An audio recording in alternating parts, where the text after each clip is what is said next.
Hey, how are you all doing? Hi from the studio.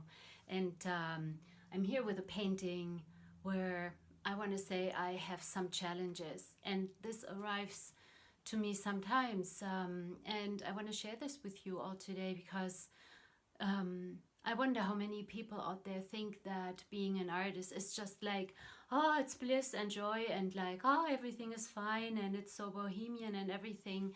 What there's actually there's really the challenge of the creator in there. And okay, I show you this painting here. You can see it. I move out of the way, and one could say, I'm going to post a picture that has a little bit better lighting. One could say, oh, all is fine, and there are there are the flowers, and all is great, and the green is so green, and the blue is so blue. So what is bothering you? And there's the way I want to describe it is that when I'm painting a painting, it feels very much like I am on the quest of the painting. I'm really on a journey with it. I'm searching the painting. Because I'm not a painter who like paints the boat with the house and the car that you see there. That's not what I'm doing. I'm painting from the inside out. So there's for sure an emotional piece. There's a spiritual piece to it. There's a physical piece to it. There's a mental piece to it, and then there's so much more to it, because the painting is an entity. It has a life force. It has a will. It wants to be something. And so imagine it a little bit like the marble sculpture is in the marble block already, but the sculptor chisels away everything that is not the future marble sculpture. See, so there is a quest, and that is a challenge because I am going into the unknown. I have no idea what this wants to be. So I start somewhere, I go somewhere with it, like really like a river, and then there is this big log on the river, and then it's like, how do I get around it? Where are my tools? What do I do now? What's next? And so I am in this place with this painting, and some people said to me already, oh, it's done. Yes, it could be done. A painting can be done at any given moment. I can just throw on one drop of a paint and somebody could say, oh, that's done. Yet there is this quest. There's the journey that I cannot deny. I for sure cannot ignore. I have tried ignoring it and it didn't go very well. There is a dissatisfaction then in my universe, and so I am a dreamer. I am really a dreamer, which means this doesn't mean I'm in La La Land. It means like I am dreaming up a creation, and it feels very much like a pregnancy. So does a pregnant woman say, oh, I'm done now, now the baby is being born? It's like, no, she has to respect the rhythm, the cycle. She has to respect that new creation, that baby that has its own timing. So this painting has its own timing, and I ran into this place of, I don't know what to do next. There's something so odd. It's so weird, and it's so challenging. One could say, oh, why don't you just move on to the next painting and you ignore this, you let this be what it is right now, which is a way to go about it. But right now that doesn't work for me. It's like the pregnant woman is saying, oh, I'm just making another baby. It's like, no. I'm making these parallels, and it is really, I am in an ocean of creation, and there is a respect for the painting, there's a respect for me, there is also a knowing in me what I can create, where I can go, and I want to go way deeper with this piece, and I don't know what that even means, going deeper.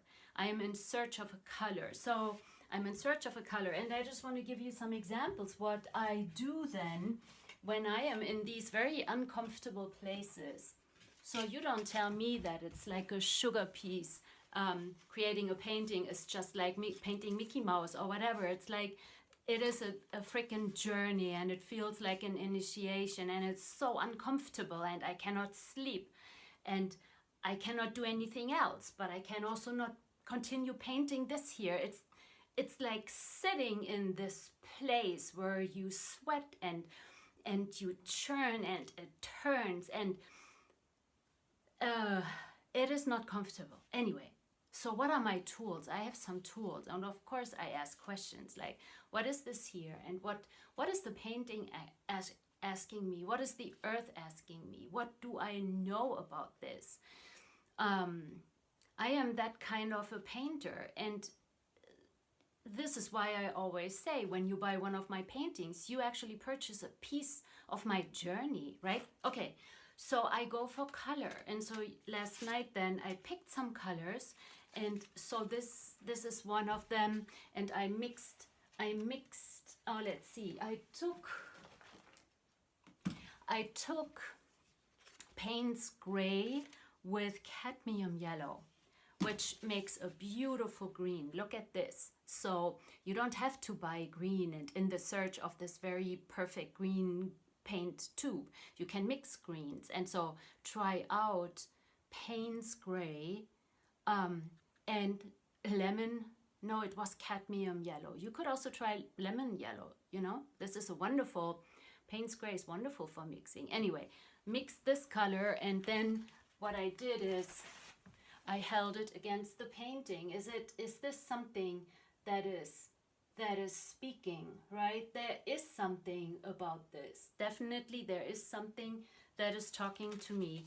Then I took this here, deep violet, right? And then I hold this here. So it's almost like too much. There is something where it's like, okay, if I did this, I would have to be very, very careful and just in a few places, but it's odd. It's odd. It's like, And so another thing, I want to brighten up here these orchids that I made a little bit too orangey yesterday. I worked on these. And so I want to brighten them up. And once I do that, once I brighten up these orchids, that whole composition will change. Before I add any of this, I brighten up my orchids. And so another tool I use is I take imagery. I have tons of images, sometimes like I pick out some colors, like a neutral. In watercolor, there's a neutral paint, which is I love this. It's very dark brownish color, but it has a purple shade to it. I love, love, love it. So I would say this is like a neutral, but in watercolor you have to be very careful with neutral. It takes over. Be mindful about it, all right? So anyway, so then I found this white here. It's an off-white, and it looks wonderful against this neutral, right? So it also has my greens, it has my bright yellows. So this is almost like a coffee cream color. And this is what I'm gonna go for and see what it creates. It might not be very friendly with all my greens that I have in there, but I have to see. I will try it out, and sometimes it's just in a few areas, and I will mix it down with water it down and see what it will do. But then I will come back again with my color things and we'll try that again. I also created this here with this orangey color, and that was right now a no-no in my world. See, it's too much. It's too much. So some paintings are just so delicate. They are just so picky. Yeah, some paintings are really picky. It's not that I can just go for it. And I also want to respect the painting. I am somebody who could just in the fraction of a moment take that thing and paint it over and like, okay, if you don't want to cooperate with me, I just paint you over and I do something different. But I don't want to do this right now. I want to see what is actually there that is so requiring and actually requesting something from me. There's a request, a very strong request, and I'm curious about it. I want to see what that is. What wants to be born? What is this about this painting that is so very different? Something is really changing big time in the world. Something is changing big time for us. For me, in my creation space, this entire space is changing internally, which is very unsettling, let's say the least. It's unsettling, but I know at the same time that something in me also wants to be born that is very much connected with this here. Something in me wants to step out that I have held back. And it's part of my voice that I have held back for 50 million reasons that I don't even know. So today I created a Substack account because I'm really done with all these algorithms on like all these other social media channels where I don't get any exposure. So it just feels also stale. It feels so old. It feels so like I'm done with it, outdated. It's as if there's nobody there anymore anyway. And those who are there, they are just fighting about some of those distractions. It's like, don't you see, they are distractions. Come back to the moment here, come back to the earth and look what's really going on, right? So we are changing. That's what's really going on. And a space is wide open, and all these dynamics in the social environments and the political environments, they are just designed to distract us from that.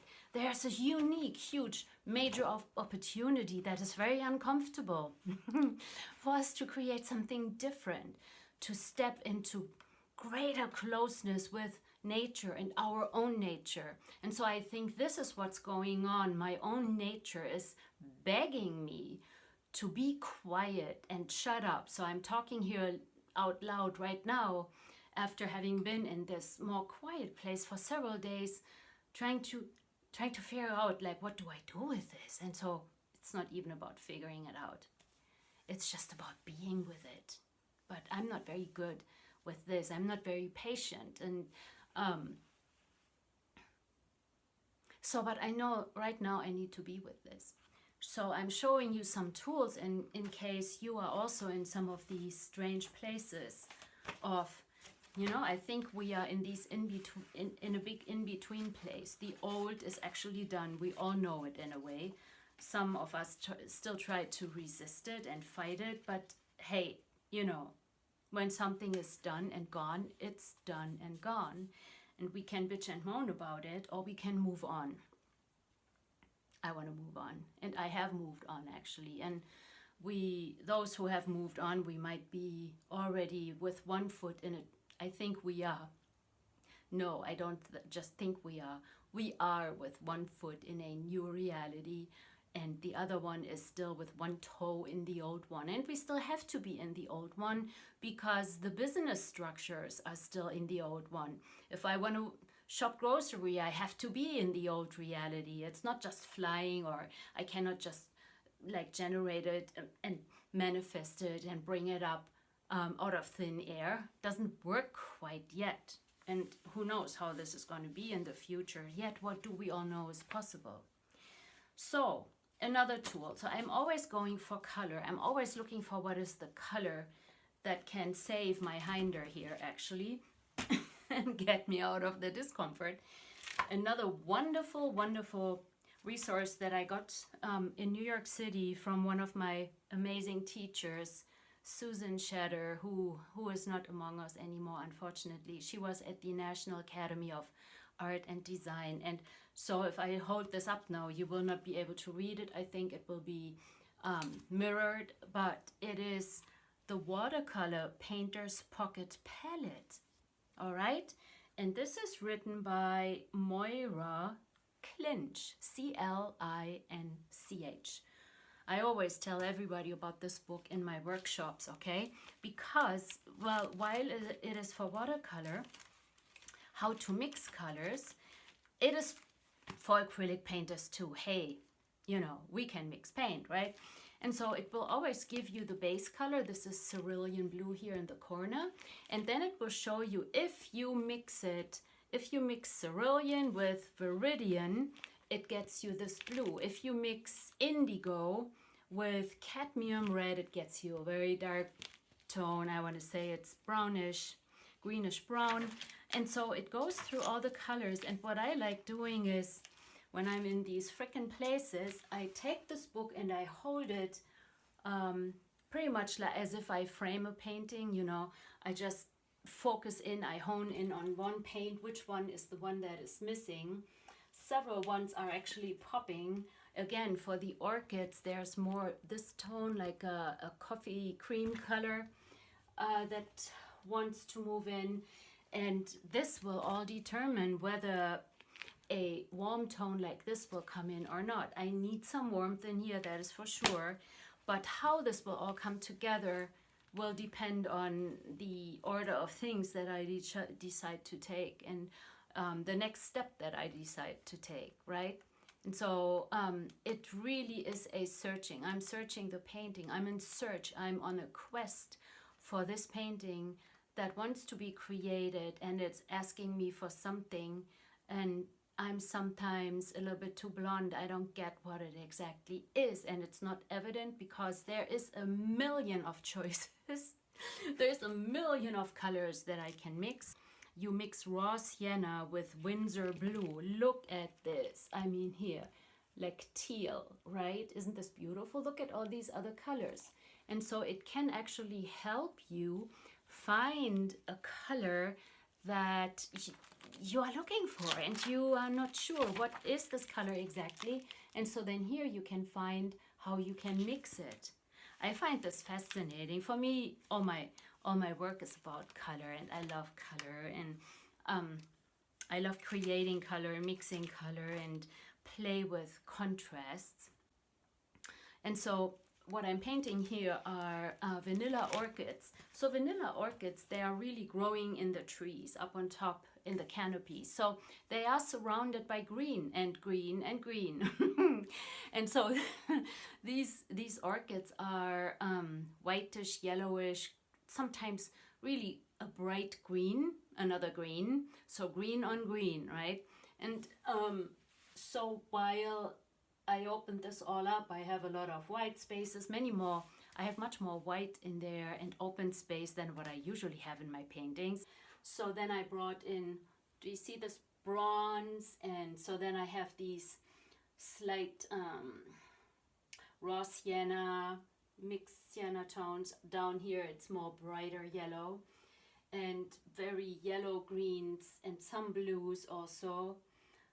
And I brought in some darker greenish blues, all right? So I'm pretty much in a blue-yellow palette, and I brought in some gold also. So what is it that is missing? What am I missing? What am I not getting here? And what is the painting asking me for? So I will continue. Sometimes in this process I work very slowly and just working in specific areas, because I know that at times just adding something somewhere, not all over, but somewhere, will create this relief in my world. It's like this, okay, now I get it, that type of a moment. And so at this point, I'm not sure yet what it is. I need to explore. And that also takes courage. I have to really say it. I have to be totally willing to mess it up. Totally. And actually, the more I'm willing to totally mess it up, the more I can let go.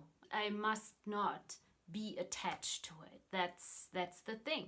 And it takes standing strong on your feet and standing tall and not letting anybody and anything, not even ourselves to hold ourselves back, because that's actually the only one who can really hold us back.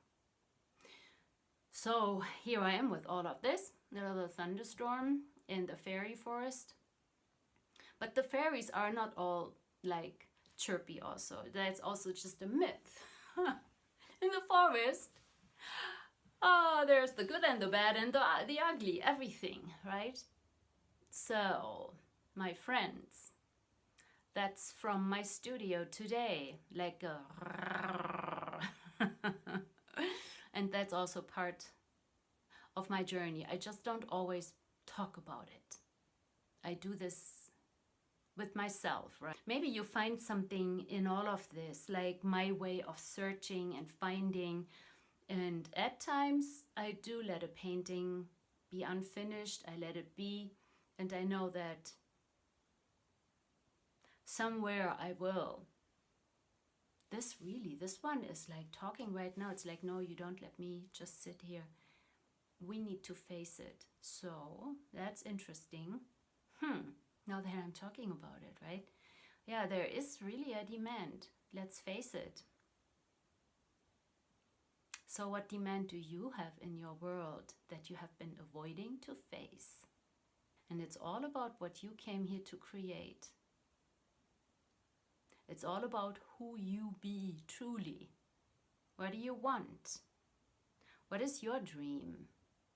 What did you come here to create? That is so uncomfortably beautiful, because there's no one else that is going to follow you into it. Those who are going to receive it are in the future. So they are waiting in the future for you to create this today.